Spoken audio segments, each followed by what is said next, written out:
আসসালামু আলাইকুম, আমি শাহরিয়ার আহমেদ শোভন।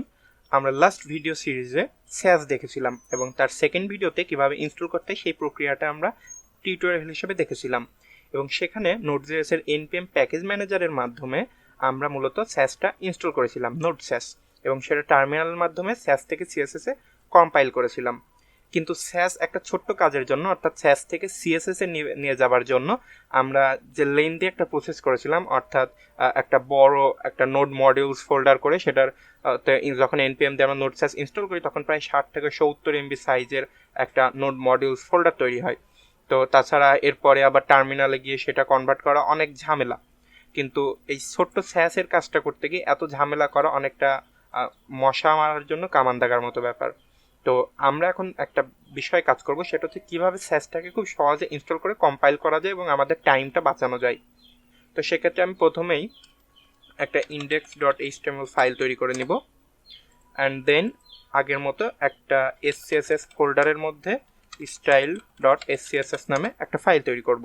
এই যে SCSS ফোল্ডারের মধ্যে style.scss, এই প্রসেসটুকু জাস্ট আগের মতো সেম। তারপরে আমাদের আর কিছুই করা লাগবে না। এখন আমরা কাজ করব, এই যে এখান থেকে এক্সটেনশনে চলে যাব। যেহেতু আমি ভিএস কোডে আছি তো এটা এক্সটেনশন, আপনার অ্যাটম বা সাবলাইম টেক্সট হলে সেটার আমি লিঙ্ক দিয়ে দেবো। এই স্যাস কম্পাইলারের যে এক্সটেনশনটা আমরা ব্যবহার করব সেটা ডিসক্রিপশনে আপনি পেয়ে যাবেন। তো এখানটাতে গিয়ে আপনার ভিএস কোড হলে আপনি জাস্ট এখানটাতে লাইভ স্যাস এইটুকু লিখে সার্চ করবেন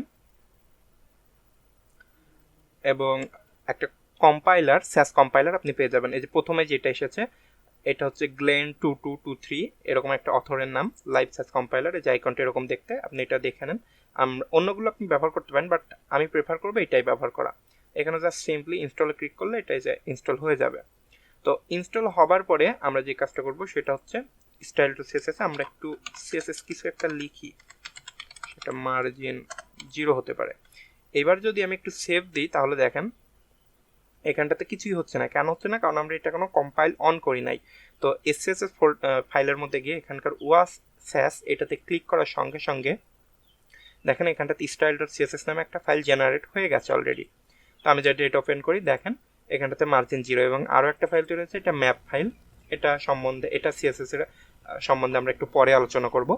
তো এটা আমরা আপাতত রেখে দিচ্ছি এবং আমরা এখানটাতে যেই সিএসএসটা লিখবো সেটা এখানে জেনারেট হয়ে যাবে। আমরা যদি একটু দেখি প্যাডিং 0 লিখে দেখেন এটা অ্যাড হয়ে যাচ্ছে। তো আমরা style.css.map এটা এখন আপাতত চাচ্ছি না, তো এটা আমরা কনফিগার করব এবং style.css আমরা চাচ্ছি একটা আলাদা সেপারেট সিএসএস ফোল্ডারের মধ্যে যেন হয়, এখানটাতে যেন না হয়। তো আমি সেটা সেটিং থেকে ঠিক করে নেব। এখান থেকে preference setting and then just স্যাস লিখে একটু এন্টার করলে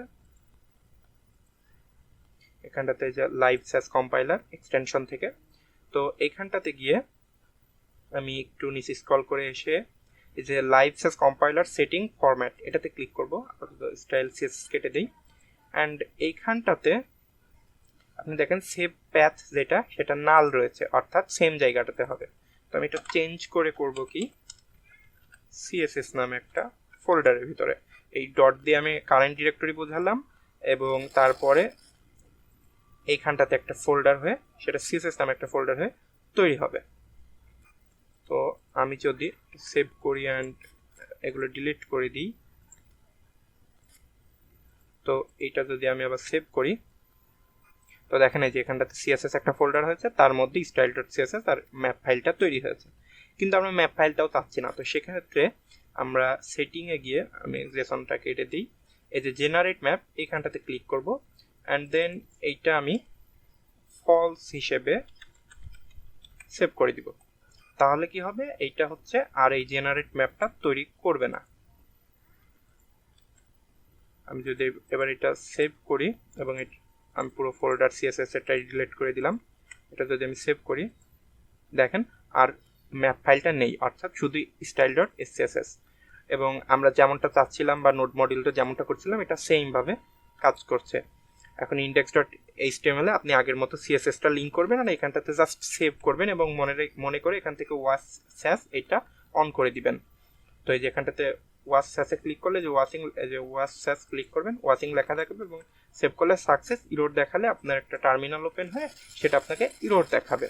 তো এই ছিল মোটামুটি সহজে স্যাস কীভাবে ব্যবহার করা যায় অনেক ঝামেলার মধ্যে দিয়ে না গিয়ে। এবং নন মডিউলসের সব থেকে বড় সমস্যা হচ্ছে তার সাইজ। রিয়্যাক্ট বা অন্য কোনো কিছু ব্যবহার করতে গেলে সাইজটা তখন ম্যাটার করে না, কারণ আমরা অনেক বড় একটা প্রজেক্ট করতে যাই। কিন্তু জাস্ট স্যাসের জন্য একটা নোট মডেল 60-70 MB তৈরি করা it doesn't make any sense. তো আমার মনে হয় এভাবে করলে আপনি সহজে করতে পারবেন এবং আমাদের অনেকটা টাইম বেঁচে যাবে।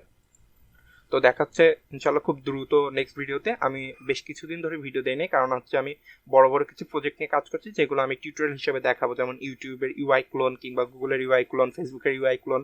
এবং এগুলোর পরে আমি সুইচ করবো হচ্ছে রিয়্যাক্ট দিয়ে প্রজেক্ট তৈরি করাতে।